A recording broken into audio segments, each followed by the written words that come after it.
All right, as stated, we're here again with EdTech Tuesdays with ATIMS and Friends with Gemini and Unleashed. Supercharged Learning with Google's AI in the classroom and beyond. My name is Pernell Allen. I'm the Alabama Technology and Motion Specialist located at the University of Alabama at UAB. Go Blazers. Those other universities which to the left are where other ATIM specialists in the regional in-service centers are located across the state. That's my contact information. If you'd like to get in contact with me, please feel free to do so. Region 5 serves the following LEAs, starting with Alabama Aerospace and Aviation, all the way down to Trustville and everything in between.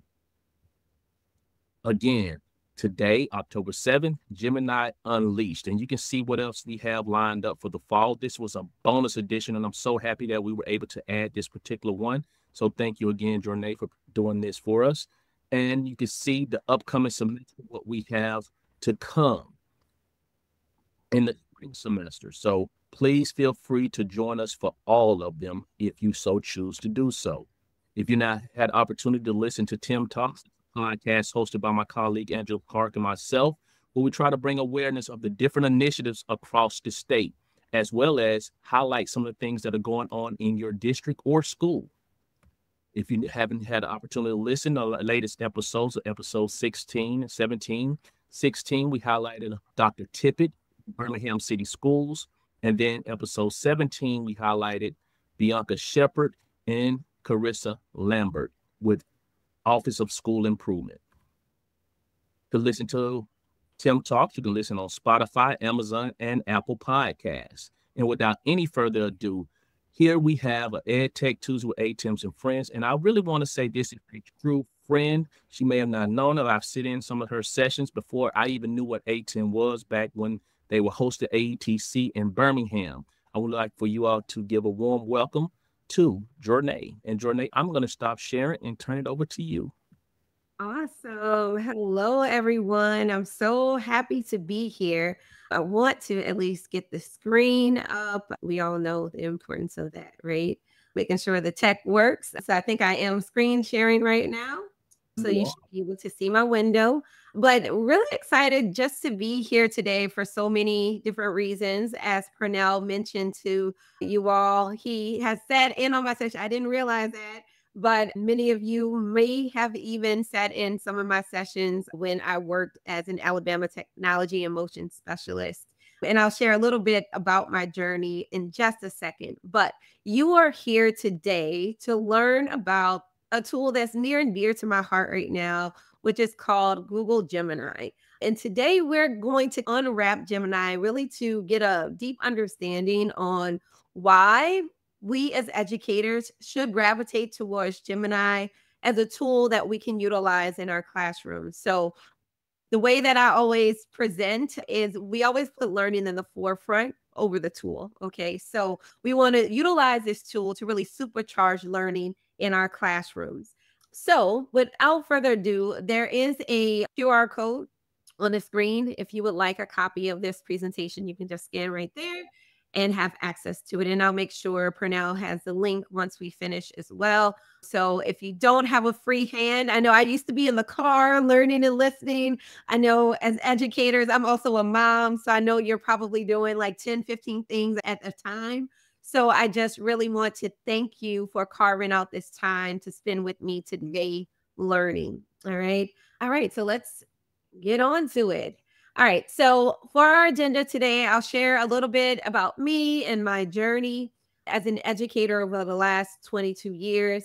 We'll talk a little bit about AI as a co-teacher or thinking partner. It really go beyond just utilizing it for lesson planning and really seeing how these tools can become our new thinking partners. We will meet Google Gemini. And so this is like a beginner how-to, maybe. It just depends on where you are, because the way I see it is there's always something new I can learn no matter what. And then these tools are changing all the time as well. So hopefully you'll learn something new about Gemini. And then we are going to really unleash Gemini with some exploration. So hopefully we have some time. I want this to be engaging. So feel free to pop your thoughts and questions in the chat. I see Birmingham City Schools in the house. Lauderdale County, Chilton County, Jefferson County, all of Alabama seems to be represented here. So to give you a little background just about me, I started off my journey as a second grade teacher in Louisiana, where I'm from. And then I moved to Alabama in 2012. And at that time, I was an instructional coach in the Madison County school system. From there, I started working with Alabama Technology in Motion as I blended in my love for education and technology. It was like the perfect role for me. And then from there, I was presenting all over the country and then had an opportunity to join a company called Flipgrid. It was a startup at the time. So I joined them as the first educator on their team, and we took that product to acquisition at Microsoft. And I worked for 8 years at Microsoft. This last maybe year and a half, I've started my own consulting business, as well as I am working for Milestone Technologies in support of Google. So I work on a lot of Google projects right now. So that's like the background. But if you know me, like I said, I always put the learning before the tool to really understand like why are we utilizing or choosing to utilize the tools that we have in front of us. And I live by this mantra. And I think as educators, we can't go wrong if we keep these three things in the forefront in every decision we make. One, love, right? First, have love for ourselves. So when I talk about AI and these benefits of AI, it's because you should love yourself enough to give yourself that gift of utilizing a tool that can not only help save you time, but do what you do and do what you love to do even better. All right. The second thing is growth. When we think about this notion of growth for our students, we see it from the moment they step inside of our classrooms and every day as we unlock new opportunities and new learning for them. It's a beautiful thing that we get to witness. But we also have a beautiful gift to ourselves to grow. So once again, thank you for choosing growth today by joining this ATIM session. And then inspire. Hey, what goes on here, I don't want it to stay here. I want you to share with others. I want you to inspire other educators. The reason why I'm sharing with you is because I was inspired about how this tool can really transform teaching and learning in the classroom. So feel free to share that QR code in this presentation that I shared with you. My contact information will be on that last slide. So if you would like me to support your school districts even further, feel free to reach out to me. I will put a big plug to ATIM.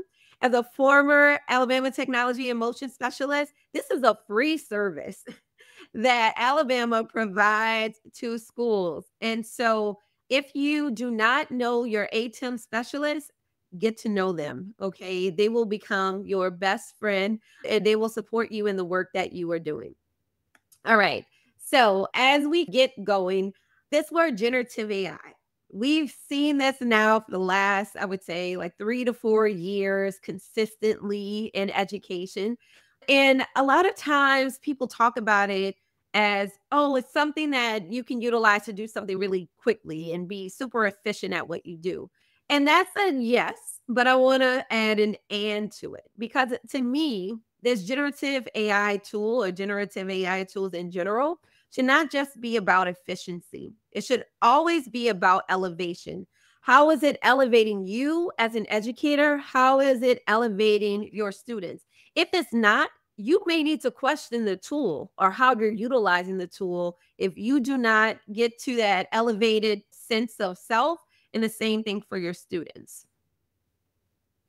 All right, so this future of generative AI. Now, there's a million different ways people are utilizing generative AI. And throughout this deck, you'll see a slide that will show like 100 ways to use like Google Gemini, right? But I am just going to quickly share like my top 10 ideas for leveraging generative AI, no matter what tool you prefer to use, but just in general to transfer learning with generative AI. One is the idea igniter. Now, me, I usually don't have problems with this. I can't sleep at night because I have a million ideas running through my head. But I know not everyone is the idea starter. they may be really good at executing ideas, but not really coming up with ideas. So we can leverage this tool. Our students can leverage this tool to get their ideas going. All right. Next, the time multiplier. Of course, we all have 24 hours in a day, right? But for us to be able to get the most done in the shortest amount of time, we can leverage generative AI tools to help us save that time. Also, the differentiation designer. As a second grade teacher, I had about 20 kids with 20 special different needs in my classroom. And I think I did a pretty good job of differentiating my content for my students. But with the tools that we have now available, I almost wish I can just go back to those students and say, hey, you know what? I could have done this even better, right? Because we have those tools available. Also, the student voice amplifier. Our students come with their own passions and interests. And sometimes as educators, we don't know all the things that our students know, right? And so I love to put students in on the forefront. They come with a unique perspective. They come with their passions. And so we can leverage this tool to, one, get to know our students and the things that they care about better, but then also give them the opportunity to share their voice. Also, feedback futurists. We know feedback is the breakfast of champions. And so with a tool like this, if you have 20 to some educators have 200 students that they see every day, right? And to be able to provide quality level feedback to that many students every single day on your own is a challenge, right? So once again, thinking about how to leverage a generative AI tool to provide that feedback for each one of your students is important. Another piece is the reflection coach. We're all on our journeys, whether as educators, as edupreneurs, as I know many educators are now looking at multiple ways that they are exploring their passions and generating income from those passions. But having a tool to share, like, hey, this is what happened this week. I'm not sure what next steps I need to take. What are some suggestions, right? Not everyone has that instructional coach in their building, or the instructional coach might not be available to them when they need that instructional coach available to them. So to have a generative AI tool to be able to give you feedback or to give your students feedback and help you in that reflection process will allow you to grow. The next is a global connector. Our world is definitely a connected world right now. And sometimes we don't know the steps to take to get our kids more connected and really understanding global issues, or how what we're working on in Alabama and the innovations that are happening in Alabama are impacting the broader world, right? As I've learned, there's like a huge cybersecurity hub now in Huntsville where I used to live, right? It was not there beforehand, but how that landscape of that area has changed because of the innovation that has gone there, right? And that impacts the entire world. The creativity catalyst, once again, thinking about ideas that might not just surface to you, utilizing generative AI to be a little bit more creative, or at least to spark that creativity.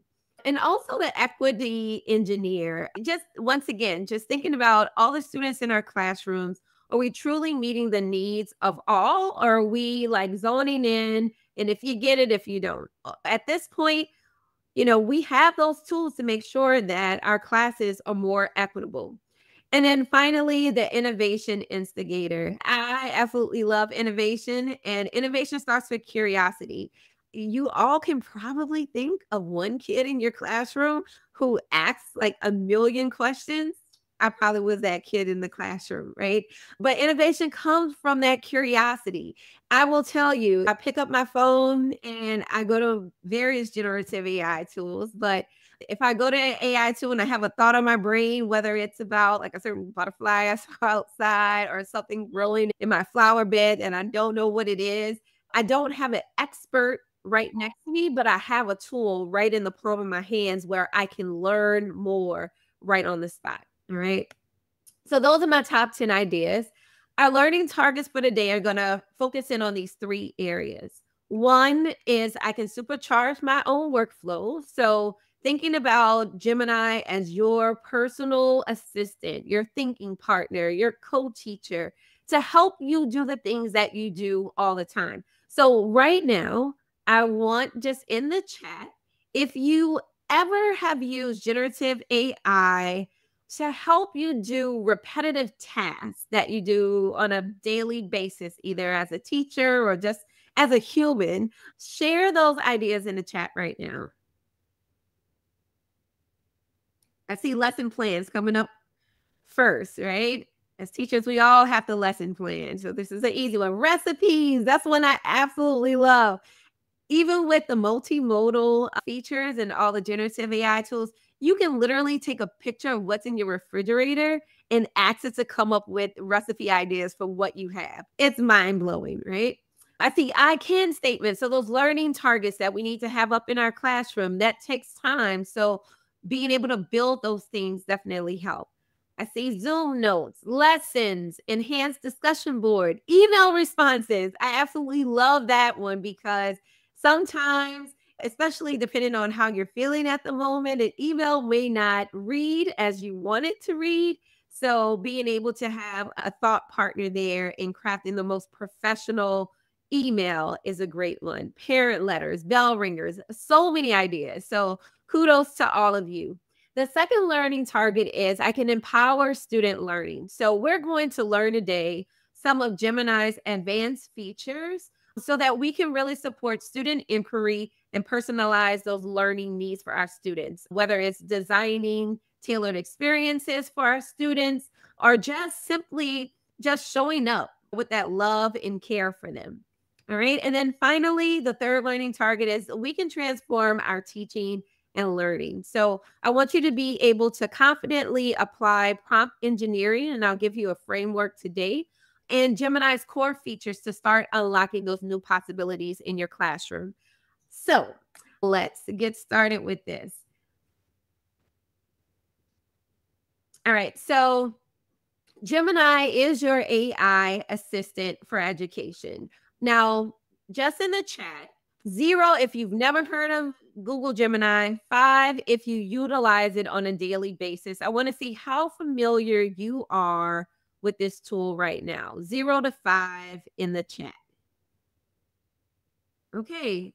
I love 0. At 7. Christy, you need to be presenting with me right now. I don't even think I could say I was 7. So that's awesome. We have 1s, 2s, 0s, 3s, 5s. Perfect. All right. Now, the good thing about all of these numbers is that we're in this together. All right. So I may be facilitating the learning, but we're learning from each other. All right. So definitely it's on my phone when I say, hey, Google. Yes. Perfect. So as we all learn, and I'll tell you a quick funny story. My daughter's name is Sherry, and I have an iPhone. So every time I yell for her, hey, Sherry, Siri pops it just popped up just right now on my phone.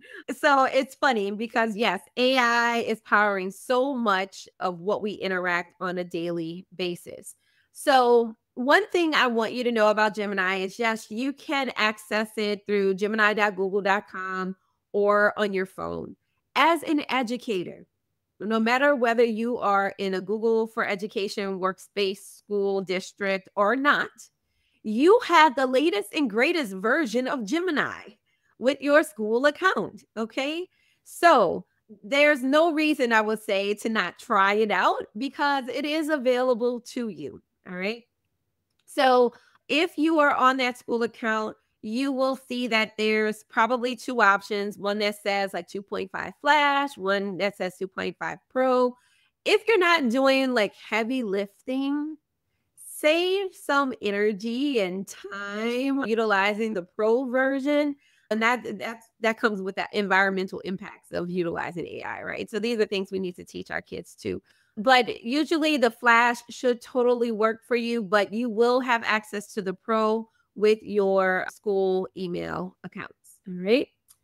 When we start looking at why to choose Gemini over other tools that are out there, one, it is private and secure, okay? Especially when you are utilizing your school-based email accounts.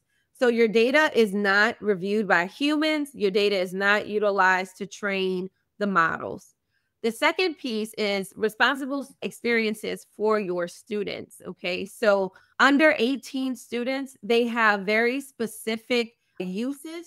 Like right now, I just helped to launch the Gemini Educator certification. We launched a Gemini student certification for university, and we are soon launching one for under 18, which there's a course that's going to be linked to this certification for our students, right? And so they are going to have a very unique experience utilizing Gemini. There will be guardrails there to protect our students, and there's also AI literacy resources to help them. Another reason why Gemini is grounding in learning science principles. So the learning model is called Learn LM. And so Google partnered with experts in this field to really think through, like, what is the science of learning? Like, what are the things that we need to make sure that are in place?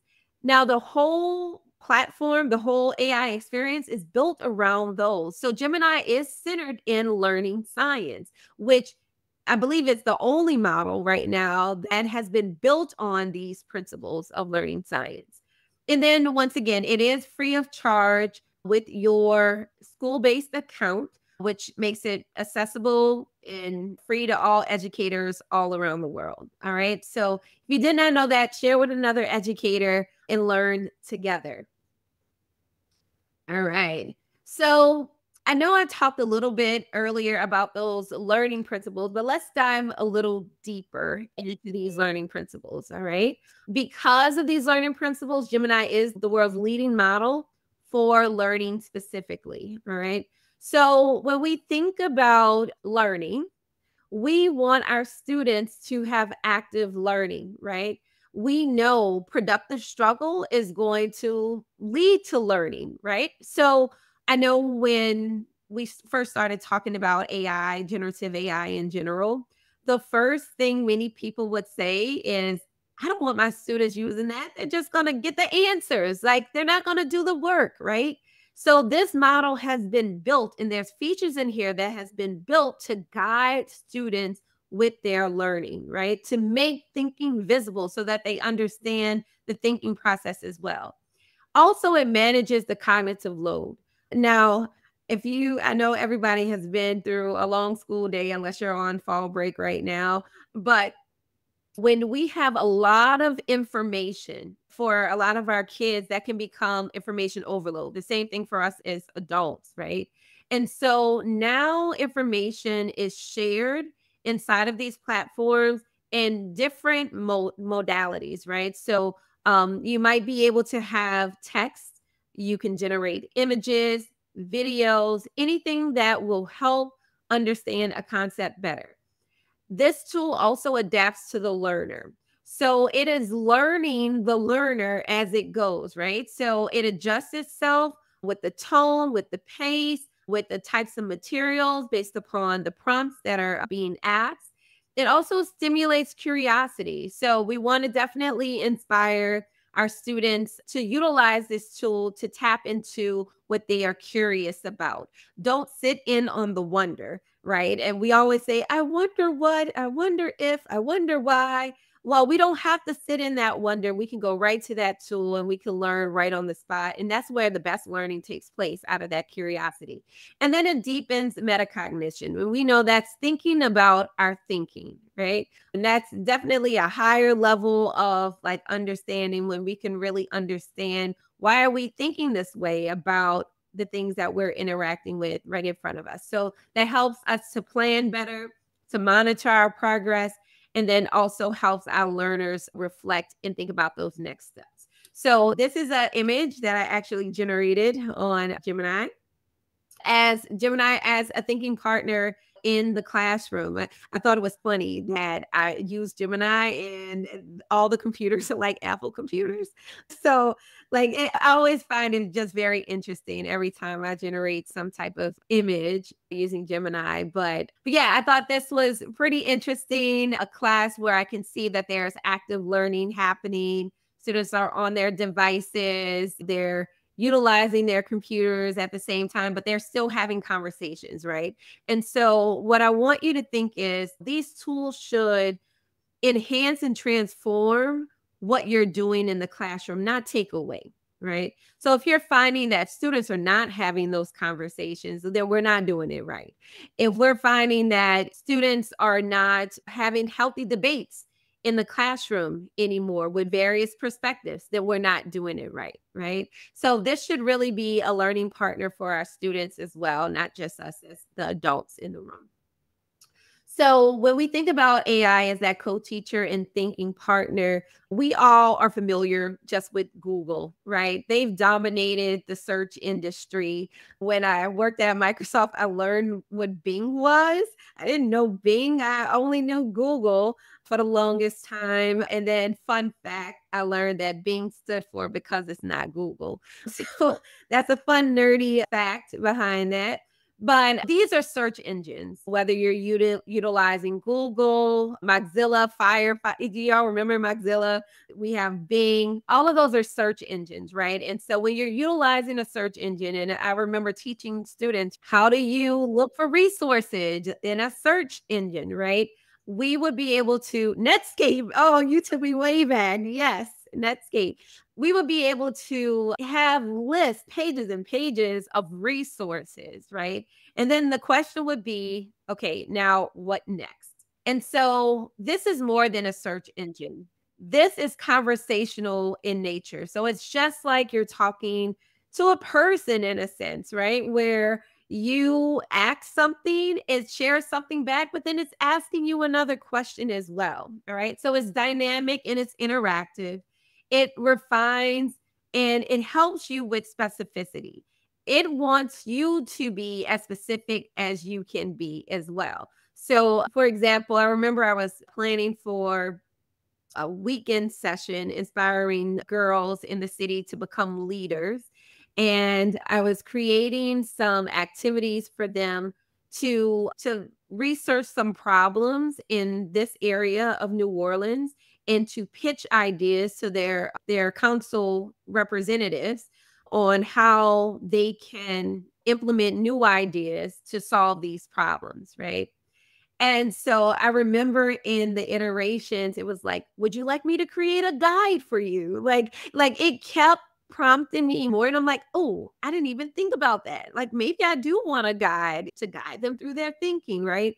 And so once again, it doesn't take anything away. It may plant seeds for something that either you didn't know you needed, or it may put an idea in your brain like, oh, this would be even better if, right? It also encourages deeper thinking. It has that tailored and personalized feel. It really gets to know you over time as you are prompting. So if I say act as savvy educator and create XYZ, it knows exactly what I'm talking about because it has learned me. And then once again, that iterative creation. So for example, if you notice, if I go back, look at the pictures. Anybody see the difference in these two pictures here? Just pop it in the chat if you notice the difference. Here's picture one.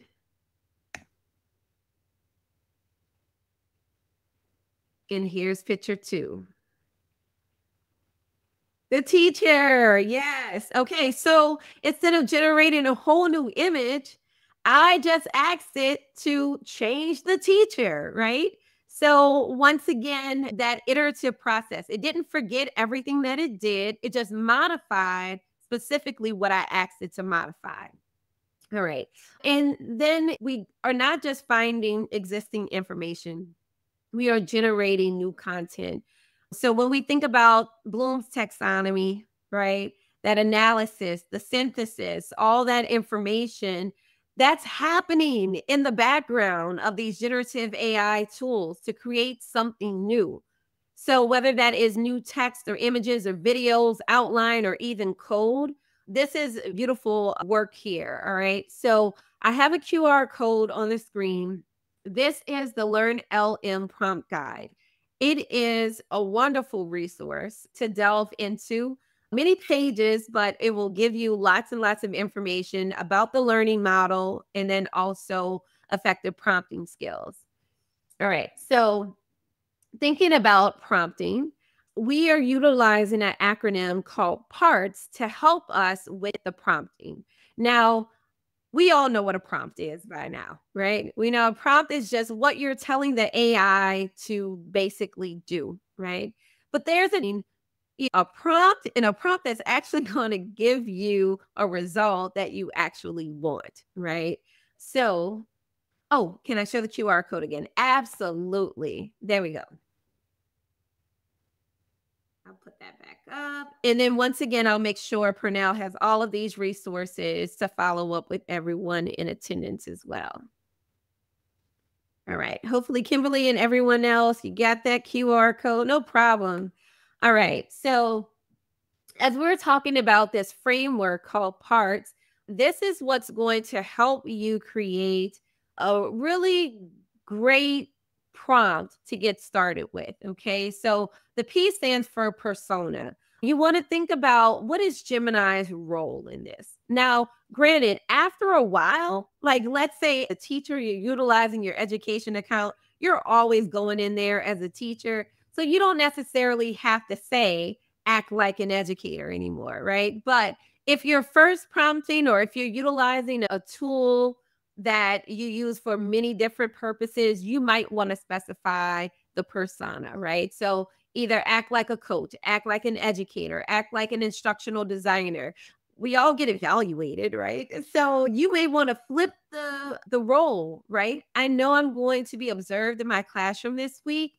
Act as a principal, utilizing whatever form they're utilizing to analyze this lesson plan and upload your lesson plan. Pick out some key points that I can improve upon within this lesson plan and things that I want to make sure to hit to make sure that I get all of these indicators checked off on these boxes, right? So yes, you can set the role and give it parameters. The second thing is act. Act clearly for the task, all right? Thank you, Pernell. He popped in a link, how to prompt like a pro. Use action words like create, rewrite, explain, right? So you definitely want to utilize those words that will give you the result that you want. This is something that we can teach our kids too. I remember as a second grade teacher, thinking about generating different words for writing, etc. So this is the same thing like for prompting. What types of words can we utilize to get the results that we want? Also thinking about the recipient. Who is it for, right? Your output is going to be specific to the recipient. So if we are writing to our students, it's going to sound different than if we're writing to their families, or if we're writing to our board member, it's going to sound very different than if we're writing to our next door neighbor teacher, right? So it will help you tailor the wording for those recipients. Then the T is for the theme, adding your topic or your concept. So this is going to help you guide that content. It will help generate resources so that the information is valid or as valid and true as it can possibly be. Now, you always have to check the information, all right? And that's one thing I absolutely love about generative AI. I would say most of the tools now do a pretty good job of citing the sources so that you can go back and verify the sources. And then finally, the structure. So let's say your lesson plan, you want it in a table format. Tell it you want it in a table format so that you're not doing double work to then put it in a table format. Or if you want things bulleted in a certain type of way, you tell it that and it will do that as well. So formatting lesson plans and rubrics and slides, etc., you can definitely be as specific as you want to be. All right, now I'm seeing, let's see, anything else in the chat? Okay, no, perfect. So now we're going to go on to the actual tool of Gemini, all right? So when you open Gemini, and as I mentioned, you can go to gemini.google.com. I heard someone say, they say, hey, Google, it pops up on your phone. So yes, you can have the Gemini app right on your phone. There's a million commercials out there, which I love about the Gemini app too. But, you know, I am a person that I click on everything. But I know that some people are afraid to click buttons because they don't know what's going to happen when they click those buttons. All right. Click them. Trust me, there's gold behind each and every one of them. All right. So the first one, if you look at my screen, you see that there's this tools right here. Okay. So when you first go to Gemini, you're going to see like ask your question or whatever inside of the prompt box. But if you click on tools, all of the other tools that work inside of Gemini will pop up. All right. So the first one is deep research.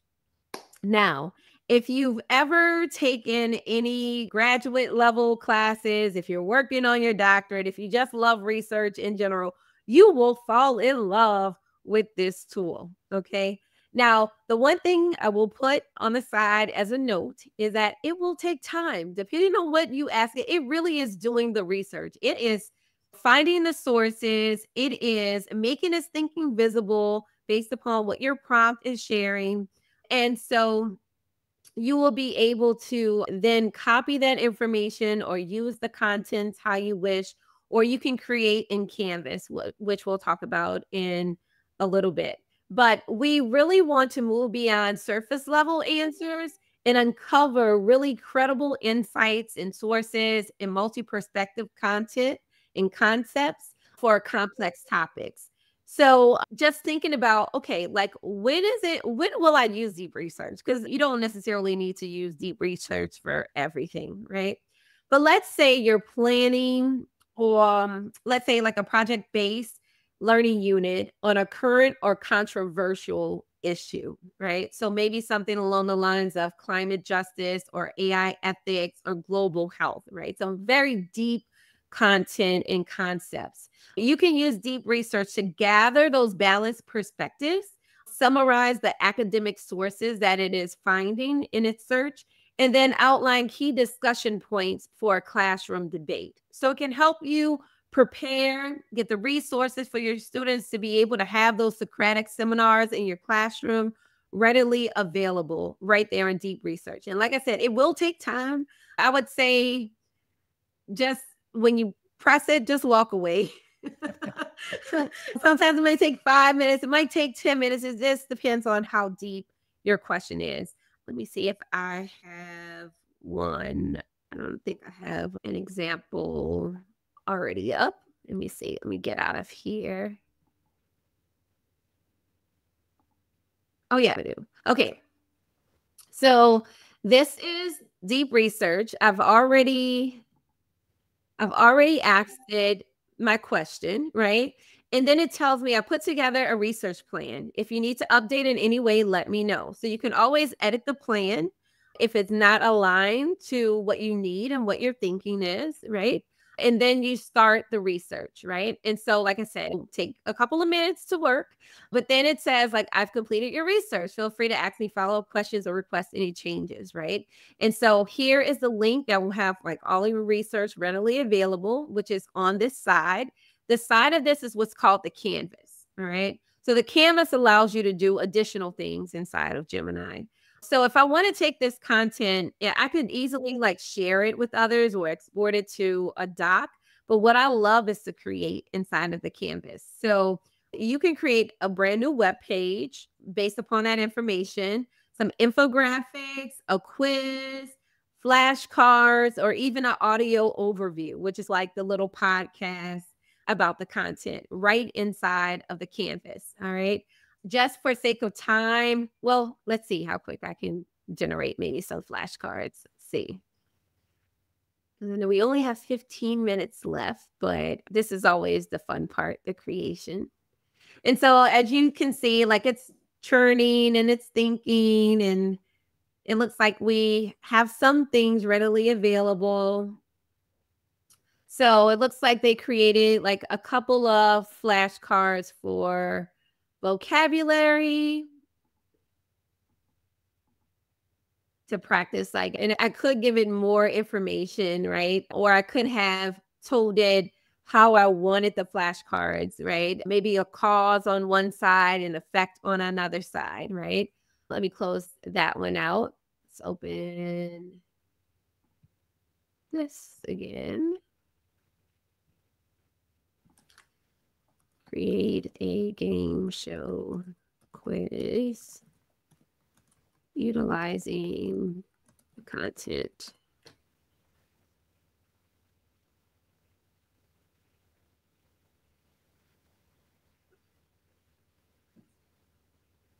Oh, Pernell, you're asking the web page that it generates, is it a Google site? Yes. It should go to a Google site. If not, you can always copy and paste whatever the code is, like the same thing like for the game. You can generate the code for the game and actually paste the code in a Google site and have it interactive, and you can share out that link for students to practice, etc. So thank you for asking that question. Right. So it looks like it's doing a little bit of research again. I'm going to go back to our slides for right now, and then we can always go back. All right. The next thing you can do with Google Gemini is create videos with Veo. So Veo is one of the like newer video creation tools, which only thing you could either start here or you can actually start in Google Slides if you wanted to as well, and create videos based upon the information in your content. Okay. So you can instantly produce professional quality videos from either scripts that you have written or lesson plan content, and it will come up with its own script and imagery, or you can add in imagery that you want to utilize. So when would you possibly utilize this? Now, for me, I used to love flipped classroom as I worked with, students in the upper grades as an instructional coach. It was so much better for them to interact with that content by themselves first before coming to class, because then they had something to ground themselves with, right? It wasn't just like new information that they couldn't absorb or sink in. So this could be another way that you utilize video for flipped classroom model. Even student exemplars, if you want to catch students' attention by creating interesting videos about that content, video is a great place to start. Even parent communication video. So this could be something where the students now have the voice, right? And they can share or at least come up with the script about what's happening inside of the classroom. What are the strategies that they're learning, the things that parents need to be aware of that may be coming up. I know I'm a parent of 2 kids in 2 separate schools, and to keep up with information, especially the text-based information, sometimes is difficult. So having a 60-second engaging video might be a great turning point there. So you can actually turn those AI generated summaries that you create. And let's say I put in an example like the life cycle of a butterfly into a 60-second explainer video for visual learners. So then that way you have your text-based content, you might have an infographic, and then you have a video so that students really have multimodal learning opportunities in your classroom. I was saying that's cool. All right. Awesome. I will say play around with Veil. It is fun to just generate things. And we have 10 more minutes. If we get through everything else, we'll go back to see what's in our canvas, and then we can click around some more. The next option inside of Google Gemini is for you to create images. Now, if you have been using Gemini for a while, you may have noticed maybe about a few weeks ago, this little nano banana indicator came up on the screen, right? So what you'll know is that a lot of these tech companies, they also start to acquire or partner with other tech companies that have a high focus on certain things, right? So Nano Banana is a company that focuses on these generative AI images. So now this is what is powering that experience inside of Gemini, right? So thinking about creating those visuals for your students. I used to spend time sitting on the floor in my classroom, drawing out things for our anchor chart, right? And now those students couldn't take those anchor charts with them home, right? But to generate visuals, infographics, etc., for students to leverage for their learning can bring those lessons to life. You can add that to your classroom materials. If you're utilizing Google Classroom, you can add the information there for students to access. And so some ideas for using it, think about your learning stations that you may have in your classroom, those anchor charts, as I was talking about a little earlier, and even storytelling prompts, really, to make sure that the text has some type of visual for students to make a connection with. Here's an example on the screen. Create a series of images showing the water cycle for an elementary science center or storybook activity. So this could be something that is done collectively as a class. If you're reading a story together and maybe your standard is all about visualization, right? And I know beforehand we would have students like draw what they think things would look like. And some students would break down because they didn't really care to draw, right? But the idea was to get the visual language, right? We want them to be able to have the language to be able to share what these things could potentially look like, right? So now they can leverage AI to help them make that thinking visible and really showcase what they believe is happening within the text. So I absolutely love that they've partnered with Nano Banana to make this happen because the images are so much better than before. All right. And so we're going to circle back to Canvas. I talked a little bit about Canvas before when we looked at deep research, but this is where you can co-create some dynamic, editable workspaces with ideas and resources in drafts to go from idea to prototype, right? Now, granted, it's a prototype. So I wouldn't say like that will be like your end all be all, but let's say you want to pitch an idea to your principal. Maybe you start off with this as a prototype, and then maybe you work towards building something or utilizing the code to build something a little bit more robust over time. But it is definitely like a lightweight option to create a quick, lightweight app for a particular purpose. So when should you use it? Use it when you want to turn your ideas into artifacts like web pages, quizzes, infographics, those mini apps, as I talked about, games, interactive visuals for other people to interact with. You can design an interactive quiz to test student knowledge about climate justice. If they are wrong, give them a positive message to keep going. So actually, let me go ahead. I'm going to copy this here. And let me take off deep research. Start a new chat. Yes. All right.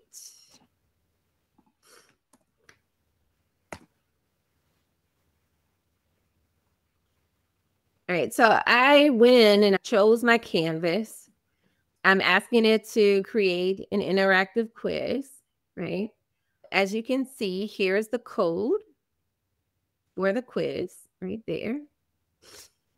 So this is also another way to me that people can self-teach themselves like how to code as well, like looking through that. And right here we have our quiz readily available, right? So it tells me what this quiz is about. It generates the question. It has the answers. I'm just going to click on something. I got it correct. I want it to be wrong that time. And I think I put only one question, or I didn't put how many questions that I wanted it to have. So I could go back. Oh no, it says question 1 of 5. Hold on. Let me see. It doesn't have a next button though, which is weird. Let me see if I can refresh.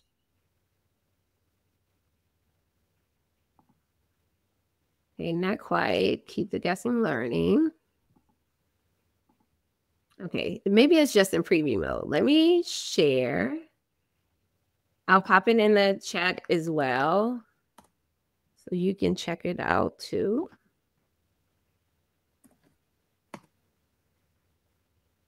Great. See if you can open that.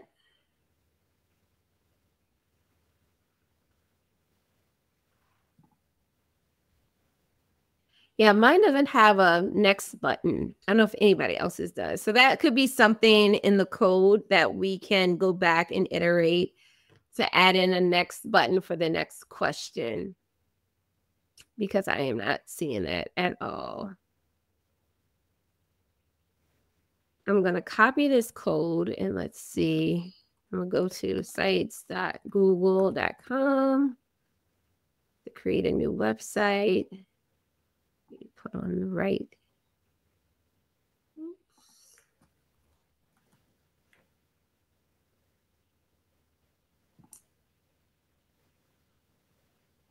And I'm going to click on embed. I'm going to embed some code. Let's see.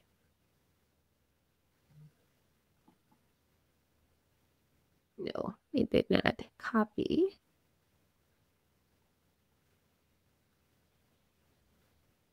Hold on. Code. Copy the code.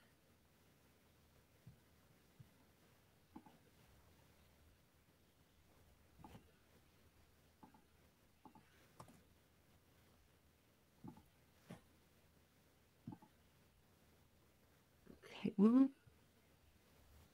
Let's say publish. Oh, I do not want this going to my work account. But as you can see, I've added in embed code here. I'm not going to publish it because I don't want it to go to everybody at Google because they don't want to take this quiz. But that is one way that you can take that content from the canvas and put it into a web page utilizing a Google site, which is just sites.google.com.